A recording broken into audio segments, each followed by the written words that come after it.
Voilà, je suis vraiment content. Alors, je ne suis pas prophète non plus, mais au moment où on m'a demandé de prêcher, il y a un texte qui m'est venu, c'est l'Arche de Noé. Et je crois que ça tombe bien ce matin, je crois que ça fait un moment que ça n'a pas plu. Et les derniers chants, c'est plonge-moi, inonde. Et je crois que ce matin, on va pouvoir lire ce texte. En tout cas, voilà, je suis vraiment content d'être avec vous ce matin. Un peu fatigué, encore dans les cartons. Je ne suis pas en tenue officielle non plus. Voilà, parce qu'il y a encore des cartons qui ne sont pas déballés. Mais en tout cas, je suis très content. Je suis là avec un couple d'amis, avec mon père aussi, qui m'ont aidé pour le déménagement, quelques rafraîchissements dans l'appartement. Et je suis très content de venir et de commencer à travailler dès la semaine prochaine, voilà, pour l'église de l'Ariane. Pour chacun d'entre vous, on aura l'occasion de se rencontrer personnellement, prendre du temps pour se découvrir. Je voulais remercier aussi Kevin et Rika pour la transition, le travail qu'ils ont fait, pour l'école du dimanche, ils ont préparé le terrain pour me soulager également. Donc vraiment les remercier, les honorer pour leur travail et que Dieu les bénisse à Nîmes également. Voilà, il y a du travail et merci aux anciens aussi de vous être occupés de l'église tout courant août, je crois. Donc voilà, c'est un travail et l'église continue et même l'été, on a besoin du Seigneur. Amen. On va ouvrir la parole de Dieu pour les frères à la projection. On va rester dans Genèse 6 et 8. J'ai pris la version Summer pour ce texte. Le thème de mon message, c'est « Fais-toi un bateau ». Nous avons besoin de nous construire un bateau. Nous avons besoin que, personnellement, se construire un bateau. On le lit, Genèse 6, à partir du verset 8, dans la version Summer. Mais Noé obtint la faveur de l'Éternel. Voici l'histoire de la famille de Noé.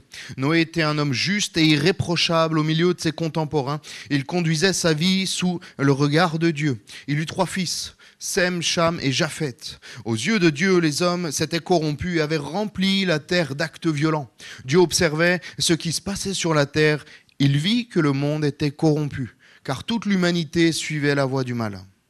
Alors Dieu dit à Noé, j'ai décidé de mettre fin à l'existence de toutes les créatures, car à cause des hommes de la terre, à cause des hommes, la terre est remplie d'actes de violence. Je vais les détruire ainsi que la terre. Mais toi, alléluia, construis-toi un grand bateau en bois résineux. Tu en diviseras l'intérieur en compartiments et tu l'enduiras intérieurement et extérieurement de goudron.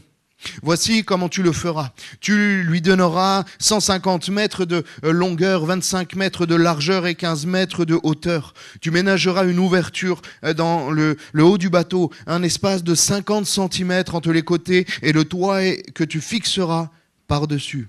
Tu mettras la porte du bateau sur le côté. À l'intérieur, tu disposeras 3 étages. Et moi, je vais faire venir le déluge d'eau sur la terre pour détruire sous le ciel tout être animé de vie.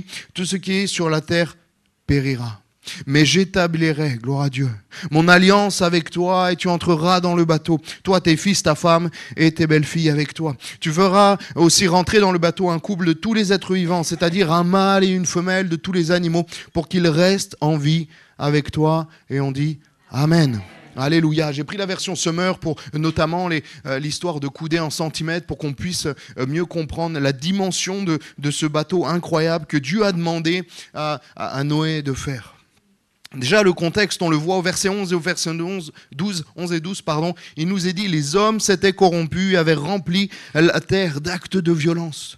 Car toute l'humanité, verset 12, suivait la voie du mal. » Ça nous fait penser un peu aux jours dans lesquels nous vivons également. Mais premièrement, je voulais voir avec vous le fait de se faire un bateau pour se protéger. Premièrement, pour se protéger. Mais toi, verset 14, construis-toi un grand bateau en bois résineux. La version que l'on a plus l'habitude, Louis II et Second 21, parle de bois de gopher. Et j'ai cherché.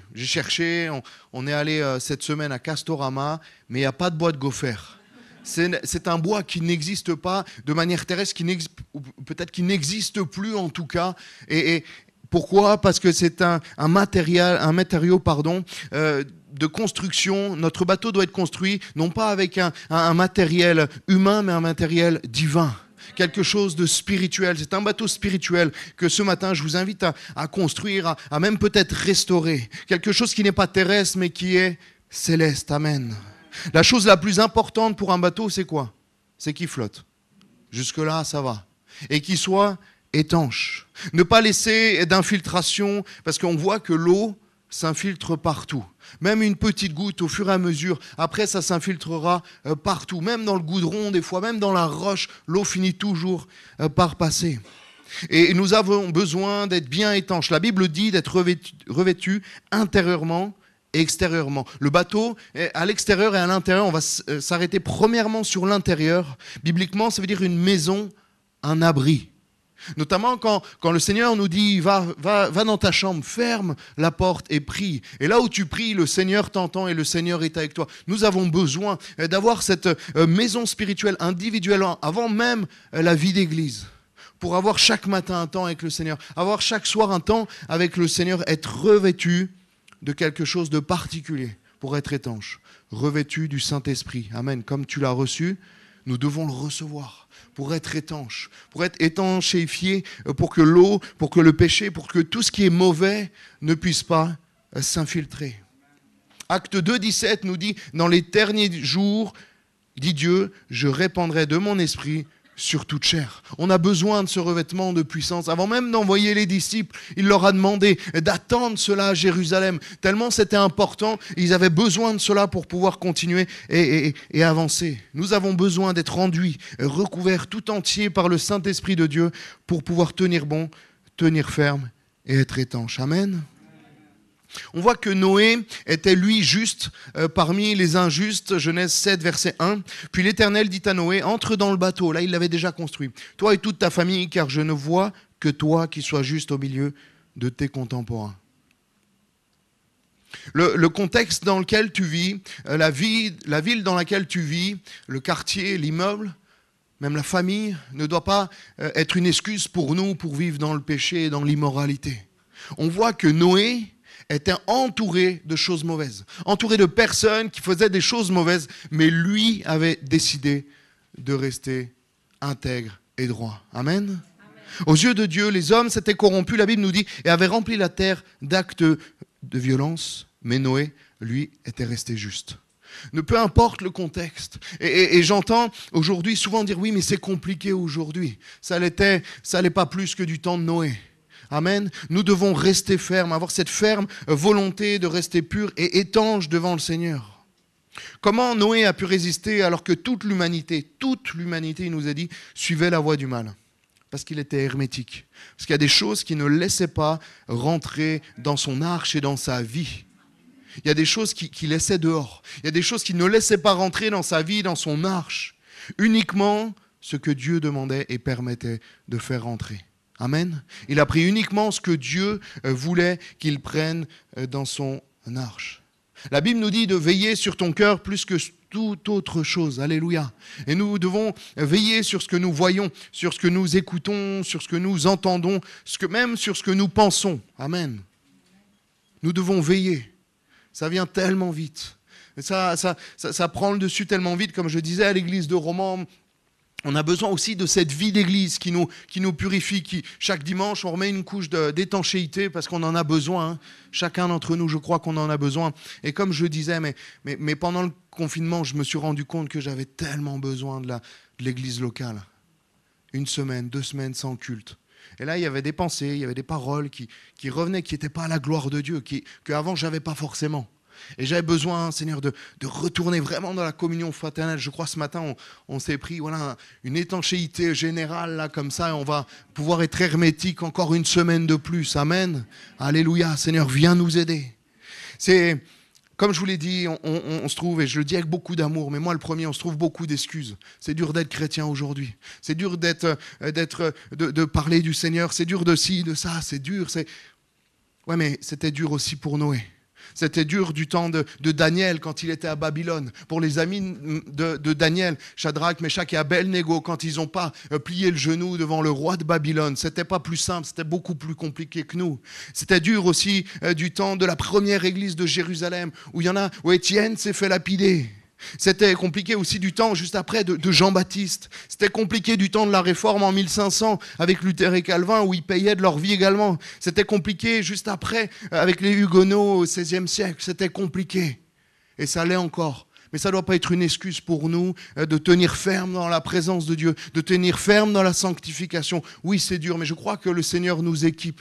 Ma phrase préférée, c'est temps particulier, grâce particulière. En fonction du Seigneur où il t'envoie, il t'équipe en fonction de la maladie, de l'épreuve dans laquelle tu es. Il te donne une dose de grâce, une dose de courage, une dose de force particulière pour surmonter cette épreuve. Amen. Peu importe ton épreuve, Dieu est la solution. Amen. Peu importe ta maladie, Dieu est ta solution. Je ne vous connais pas tous, j'ai retenu 5 noms, je crois. Je suis désolé. Mais peu importe ton problème, peu importe ta maladie, Jésus est la solution. Ce n'est pas une solution, c'est la seule solution. Gloire à lui. Et arrêtons de nous cacher justement derrière cela. Et faisons-nous un bâton et enduisons-le pour être solide et fermement enraciné dans le Seigneur. Ce qui fait de nous des personnes justes n'est pas l'environnement ou l'époque dans laquelle nous sommes. Ce n'est pas parce que nous serions dans une ville simplement de chrétiens évangéliques, un quartier de chrétiens évangéliques, que ça ferait de nous des gens justes. Peu importe le contexte dans lequel tu es, c'est une décision personnelle. De mettre des choses en place, de demander Seigneur, viens, tiens-moi dans la sanctification, tiens-moi dans l'intégrité de ta parole, dans les commandements de la Bible.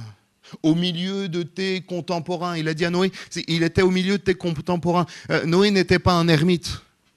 Noé n'était pas déconnecté de la ville et de la vie sociale dans laquelle il était. Noé était au milieu de ses contemporains, comme nous, au travail, au milieu de tes voisins, au milieu de ta famille qui n'est peut-être pas au Seigneur, au milieu de tes amis, tes collègues de travail qui ne sont pas au Seigneur. Et les discussions, tout ce qui circule n'est pas forcément toujours à la gloire de Dieu, on le sait. Mais Noé a décidé de rester ferme. Alléluia, de rester intègre. Noé était un homme juste, irréprochable, et qui conduisait sa vie sous le regard de Dieu. Alléluia. Je ne sais plus le verset exact. Juste, irréprochable, et qui conduisait sa vie sous le regard de Dieu. Si on fait ça, on sera bon. Seigneur, viens nous aider à conduire notre vie sous le regard de ta parole, sur ce que tu nous as demandé de faire ou de ne pas faire. Une vie de justice et irréprochable, sous le regard de Dieu. De plus en plus dans ma vie personnelle, je me dis Seigneur, il y a une chose à laquelle je pense de plus en plus, c'est la crainte de Dieu. Je pense ça, je dis, si on a la crainte de Dieu, on a quasiment tout. Vous savez pourquoi ? Parce que la différence entre la religion et ce qu'on vit et la crainte de Dieu, c'est que la crainte de Dieu, elle est 24 heures sur 24 et 7 jours sur 7. Elle est même quand l'Église ne nous voit pas, même quand notre famille ne nous voit pas, même quand on est tout seul chez nous. Je veux pas déplaire à Dieu. La crainte de Dieu, c'est ça. C'est cette... Moi, je l'ai dit à Romans juste avant de partir, mais j'ai dit à l'église à Romans, je vous aime, vous m'aimez, c'est super, mais moi, ce qui m'importe le plus, c'est de plaire à Dieu. Et si je plais à Dieu, il y a de grandes chances que je plaise à l'église aussi. Vous voyez ce que je veux dire ? On doit avoir en ligne de mire, en priorité, c'est la crainte de Dieu. La crainte, pas la crainte, la peur qui nous châtie, mais c'est la crainte de lui déplaire. La crainte de déplaire, d'attrister Dieu. Vous savez, moi j'ai déjà attristé le Saint-Esprit, on le ressent assez vite. On le ressent directement. Et là, c'est terrible. Physiquement, ça va, mais intérieurement, c'est terrible. Moi, je ne veux pas le revivre, ça. Je ne veux pas le revivre. Seigneur, viens m'aider. Alléluia. Le mot bateau, arche dans la Bible, veut dire en hébreu théba. C'est le mot théba. Et qui est utilisé juste 2 fois dans la Bible. J'ai des logiciels, je ne fais pas d'hébreu. Déjà que Kevin, je crois qu'il a dit que je chantais bien. Je chante. Mais je veux surtout louer le Seigneur. Amen. Voilà, Kevin. Mon ancien pasteur, il m'appelait Sam Luten, mais je crois que c'est ironique. Mais en tout cas, moi, je ne veux pas chanter, je veux louer Dieu. Amen. Mais voilà, de tout mon cœur. Et les deux fois où le mot en hébreu est utilisé, le mot théba est utilisé, une première fois, c'est pour l'arche de Noé. Et la deuxième fois, vous savez où c'est ? C'est pour le bébé Moïse. Le petit Moïse qui est mis dans un panier sur le Nil. C'est pareil. C'est sa mère qui on le lit, Exode 2:3. Quand elle ne parvint plus à le tenir caché, elle prit une corbeille en papyrus, théba, l'enduit d'asphalte et de poids. Ça, c'est le rendre hermétique, le rendre étanche, pardon. Ça, c'est la fatigue du déménagement. Le rendre étanche. Elle l'enduit d'asphalte et de poids et il plaça le petit garçon. Et puis, elle le déposa à la corbeille au milieu des joncs sur la rive du Nil. Sans ce bateau, sans cette protection, le petit Moïse, il aurait coulé. Et c'est exactement pareil pour nous. C'est le même enduit que pour l'arche de Noé. Et c'est l'enduit que nous devons symboliquement être revêtus. C'est l'enduit du Saint-Esprit qui va nous rendre hermétiques par rapport à ce monde. On a besoin. Moi, je me dis, et je le disais aussi à Roman, mais il y a de plus en plus de décalage entre ce que nous vivons à l'intérieur de l'Église et ce qui se passe dehors. Mais on a besoin d'être enduit, on a besoin d'être hermétique, bien sûr accueillant, parce que la porte de l'arche est encore ouverte. Mais il y a quand même une séparation, il y a quand même quelque chose, une différence qui doit être là et qui doit rester là. Amen. Et on voit que le bébé Moïse, il a pu être sauvé, il a pu ne pas couler, ne pas mourir par la noyade, parce que la corbeille était étanche. Construire un bateau aussi et surtout selon les plans de Dieu, et pas autrement. On voit que Dieu donne des instructions très très claires. Mais moi je me dis, mais Seigneur, Dieu, t'aurais pu le construire le bateau. Il aurait pu. Il a donné tout, il a donné toutes les consignes. Et nous, les consignes, on les a dans la parole de Dieu. Mais après, c'est à toi. Il va lui dire, mais toi, construis un grand bateau. Tu en diviseras l'intérieur en compartiments et tu l'enduiras intérieurement et extérieurement de goudron. C'est à toi, c'est à nous de construire notre propre bateau pour le Seigneur, pour être étanche, hermétique. Dieu va t'aider et te donner ce qu'il te faut, mais c'est à toi de le faire. Fais-toi un bateau. Fais-toi ton propre bateau pour pouvoir tenir, pour pas couler. Si tu n'as pas cette barrière aussi, ce revêtement du Saint-Esprit, cette vie de prière, cette vie de lecture de la parole, cette vie d'église, dans ton église locale, tu vas couler. Tu ne tiendras pas. Avec ce qu'ils annoncent dans la parole de Dieu, tu ne tiendras pas. Prépare-toi maintenant, sois hermétique, travaille pendant que c'est pas encore si dur que ça. Travaille pour être hermétique le plus possible, pour tenir quand peut-être il n'y aura plus l'église locale. On doit travailler maintenant à notre bateau personnel. L'église, la Bible, la prière, l'enseignement, toutes ces choses nous rendent fermes et transforment, te rendent plus solides et étanches. Alléluia. Rien que le fait ce matin, la présence de Dieu. Okay, la prédication, la prière, ok, mais rien que la présence de Dieu. Nous, on a une dame, elle est venue, elle a vu un passé très compliqué par rapport aux hommes, des choses terribles. Et elle nous, avec mon pasteur principal, elle nous répondait même pas quand on lui disait bonjour. Elle baissait le regard. On ne pouvait pas l'approcher. On s'est dit, Seigneur, qu'est-ce qu'on va faire? On ne pourra pas l'aider. Mais en fait, le Seigneur, il n'avait pas besoin de nous. Au fur et à mesure des réunions, dans la présence de Dieu, on a eu un bonjour. Je lui dis, Pascal, j'ai eu un bonjour. Ah ouais.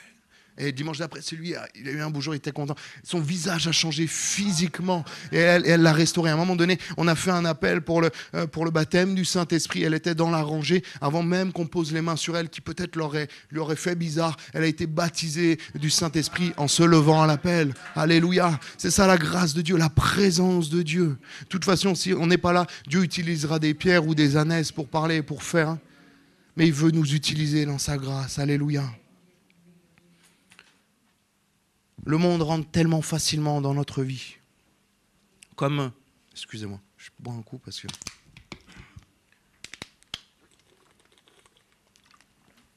Comme l'eau qui s'infiltre dans une maison, au fur et à mesure, une fente dans le mur, et on voit qu'après ça pourrit tout. Et des fois, les murs à l'extérieur peuvent être beaux, mais à l'intérieur, c'est complètement rempli d'eau. C'est en train de pourrir, c'est en train de se détruire. Et nous devons être fermes, être revêtus et enduits, même le refaire de temps en temps, même régulièrement, j'ai envie de dire. Chaque semaine à l'église, Seigneur, viens encore. Sans toi, je suis rien. Seigneur, on l'a chanté ce matin. Viens, remplis-moi. Plonge-moi dans ta rivière. Plonge-moi pour que je puisse être bien hermétique. On en a besoin chaque semaine. On en a besoin chaque jour. Seigneur, viens me remplir tout à nouveau. J'ai besoin de toi. Vous savez, il y a des bateaux... Je suis de la montagne, donc je ne m'y connais pas trop, mais j'ai lu. Des bateaux qui sont dans la mer, ils les sortent régulièrement, ils enlèvent les petits coquillages, les scories, tout ça. Ils font le nettoyage et ils les enduisent à nouveau. ils les enduisent pour les protéger. Parce que s'ils ne le font pas, eh ben, l'eau va finir par s'infiltrer et le bateau ne servira plus à rien parce qu'il ne sera plus étanche. Et là, on a besoin des fois que le Seigneur nous prenne comme ça, il nous sorte et qu'on parte à la maintenance. Hein. Moi, j'ai besoin des fois. Hein. Seigneur, viens me renouveler, viens me restaurer, viens, alléluia, Seigneur, viens nous aider. Parce que l'eau peut s'infiltrer de différentes manières et à cause de différentes choses. On a l'épreuve qui vient des fois mettre un coup à notre foi, à notre vie spirituelle. On pense à un iceberg qu'on n'a pas vu, quelque chose de... Vous savez, un deuil, c'est tellement brutal un deuil. Quelqu'un qui part, une maladie qui vient, un diagnostic. Et là, ça peut mettre un frein, un iceberg qu'on prend de plein fouet avec le bateau qu'on n'avait pas vu. Le Seigneur veut aussi restaurer. Aussi le temps. Vous savez, l'immobilité, rester au port, les algues se mettent de partout, et là, non. Être rafraîchi, ne pas venir à l'église juste pour venir à l'église. Ne pas rentrer, je le dis avec beaucoup d'amour, mais dans une routine évangélique. Vous savez, on peut être les prochains, hein. On peut être les prochains à tomber dans une routine religieuse, à venir à l'église tous les dimanches matins. Je parle peut-être à ceux qui ont plus d'années de conversion. Mais toujours avoir cette fraîcheur du dimanche matin. Bien sûr en semaine, mais le dimanche matin, il y a quelque chose. Hein. Dimanche matin, moi j'ai du mal à sortir du lit, mais le dimanche matin, ça va mieux quand même. Hein. Oui, mais t'es pasteur. Mais même avant, il y avait quelque chose. Le dimanche matin, il y a quelque chose qui m'anime, d'aller dans la louange, dans la présence du Seigneur, d'aller avec les frères et sœurs. Ça, amen, ça doit nous tenir debout, nous motiver. Le péché également peut venir faire des infiltrations. Vous savez, j'en ai parlé de ces coquillages qui viennent abîmer la coque et qui se mettent comme ça et puis qui vont abîmer la coque. Ou pense aussi au compromis. Juste une petite fente dans le bateau. Mais les petites fentes, elles ne restent jamais des petites fentes. Elles vont continuer à grandir et l'eau va s'infiltrer. Plus elle s'infiltre, plus la fente grandit et plus l'eau passe. Non, on a besoin, Seigneur, que ce soit l'épreuve, le temps, le péché ou le compromis, à laisser le Seigneur nous restaurer. Alléluia.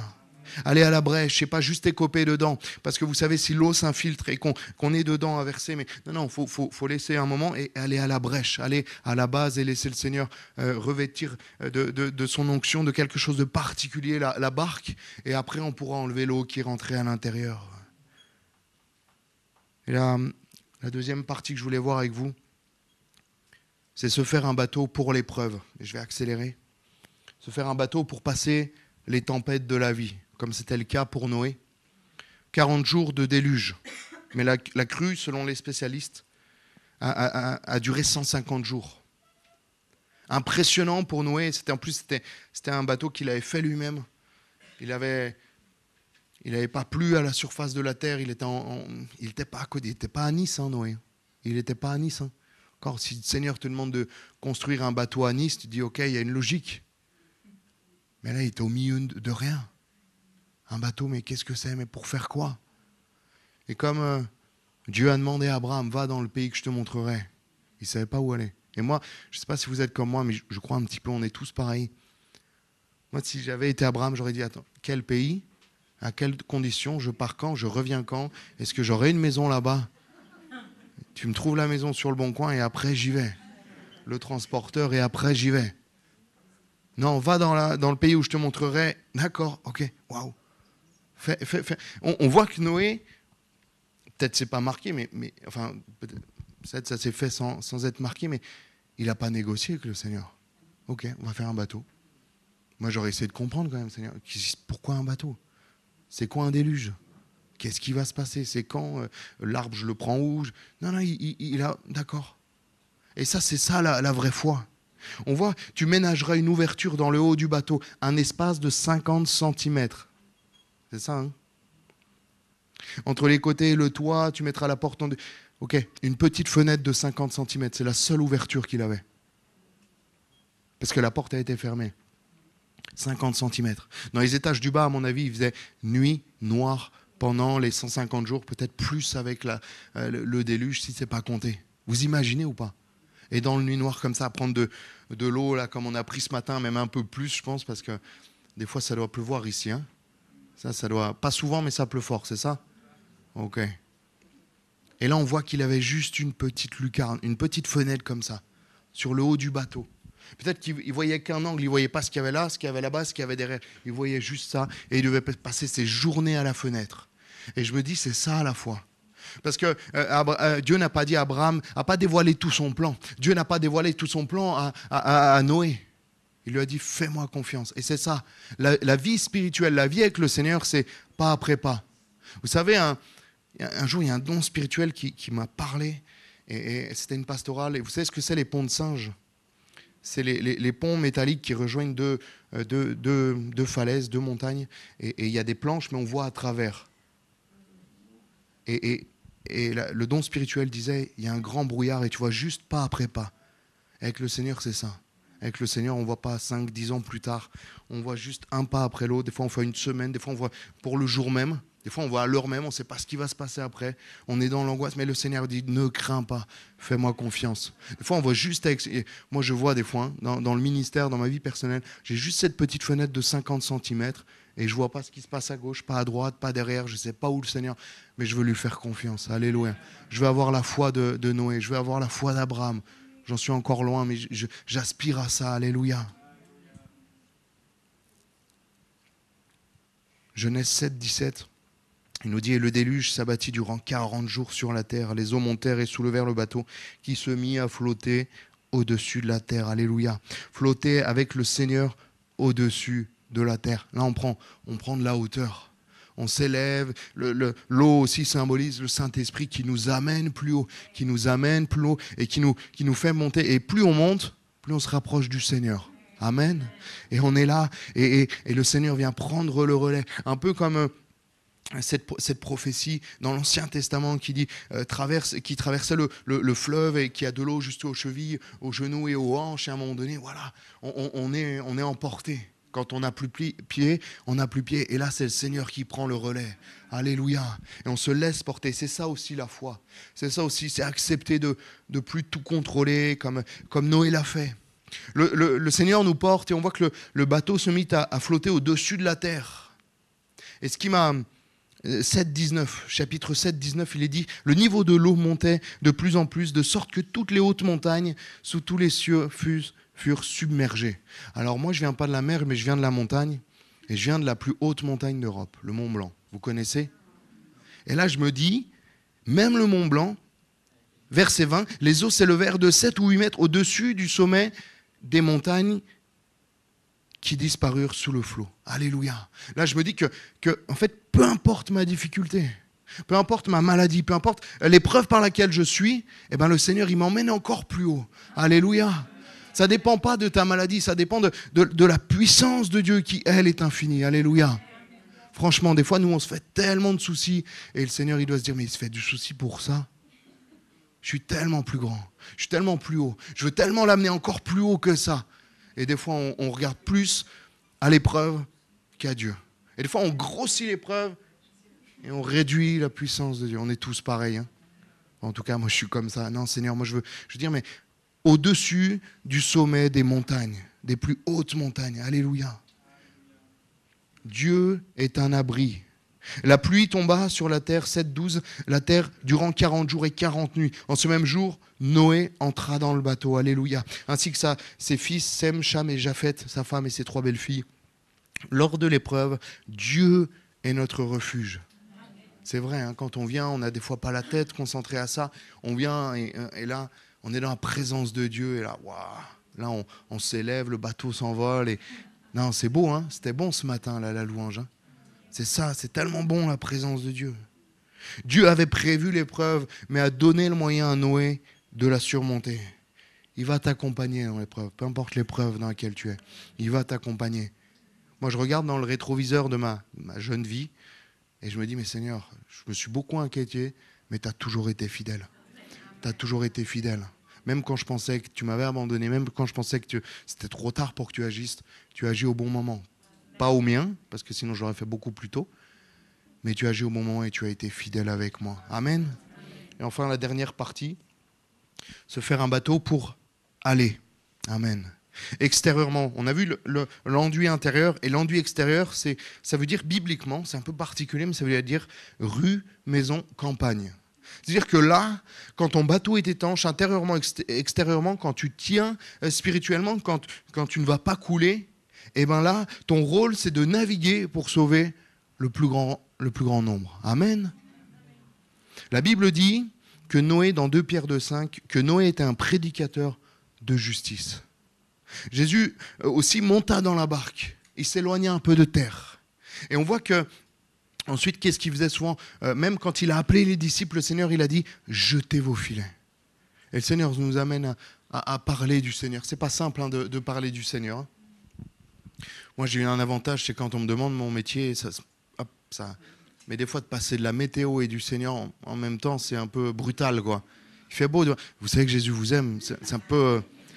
Non, mais c'est vrai. Puis des fois, on n'a pas forcément le courage. Des fois, on a un peu peur. Seigneur, donne-nous ce courage. Donne-nous ce zèle. Alléluia.